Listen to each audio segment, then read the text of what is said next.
We cannot afford to lose the fight to save our planet because people are already suffering. Even now, 37 million people are facing starvation because of droughts in the Horn of Africa. The floods in Pakistan have killed 1,700 people and made 2 million people homeless. And in southern Africa, 900 people have died from severe storms in this year alone. The right-wing press have been saying recently that this isn't our problem. The climate crisis isn't our problem. We've got a cost of living crisis to deal with, and the climate crisis has to wait. Well, they're wrong. The cost of living crisis and the climate crisis have the same roots and the same solutions. The energy companies that are raking in billions from hiking our bills are also the same companies destroying the planet. The corporations forcing families in Britain to use food banks are the same corporations that are causing families in Bangladesh to live in makeshift camps. The answer to soaring energy bills is not to be giving more money and more power to these corporations. It's not to be funding more oil and gas fields. The answer is renewable energy in democratic public ownership.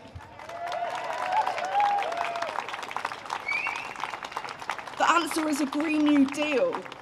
A Green New Deal that tackles the cost of living crisis and the climate crisis together by creating sustainable green jobs that are well paid and reducing our energy bills.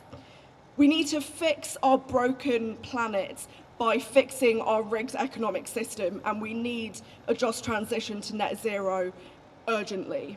So we're here today to demand climate reparations for the Global South, funded by governments and corporations that have profited from their exploitation for hundreds of years. We demand an end to fuel poverty. Nobody in the sixth richest country in the world should be shivering in their homes this winter. And we demand a political and economic system that prioritises people and our planet over private profit.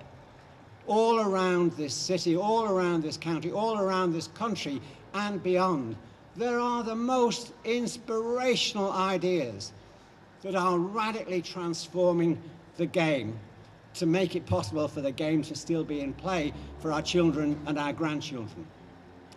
But it is not, it's never to be found within an endorsement that the status quo can somehow, slowly, incrementally, be delivering that change. And I know a lot of the publicity at the moment focuses around challenges to the Just Stop Oil protesters, for whom I have to confess an absolute admiration for the courage that they bring to a process that demands change now. And we can take issue with questions about whether the targeting of the tactics is right or effective or not. But that's fine. The issue for me is that stuff has to be challenged and changed now. We don't have the luxury of thinking about it in the long term. All of those interviews that say, don't you feel bad about disrupting the lives of others, these miss the fact that we are on course to disrupt and destroy the life of humanity on the planet. I was very moved yesterday when I heard the words of one of the commemorative speeches, which says that what we're remembering for those who died in the First and Second World Wars, those who fought and died, is that the sayings that we gave our today to protect your tomorrow. And yet, in Sharm el-Sheikh, what we've got is an enormous army of lobbyists for the fossil fuel industry that are basically saying, sod your tomorrow, we're consuming everything today. And don't stand in the way of that process, because we are voracious and we have insatiable appetites that will only end when we destroy us all. At work, we had this discussion. Do we talk about it? Do we tell the people the truth? He said, and the metaphor I come up with is, it's like a doctor. You don't duck. If somebody is really ill, you don't duck it. You've got to talk about it. You've got to explain it in order to start building a pathway and start doing things about it. We are fantastically grateful to the spearhead that we've got at the moment.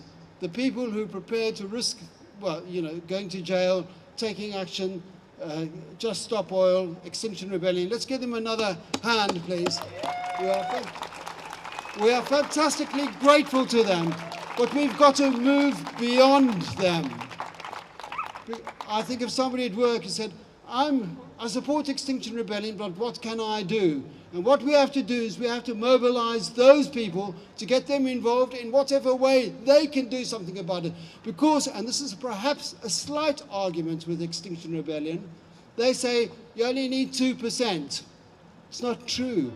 In order to have massive social change, you need the vast majority of the population, one way or another, on your side. That's when the changes happen. Together, we will be able to do it.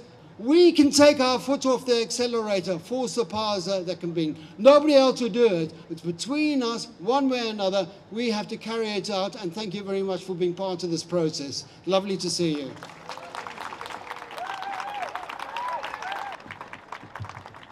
Hello, I'm Liv, and I'm 15 years old. In my lifetime, there have been 15 COPs. 15 times where world leaders have sat down and said, all right, let's fix this.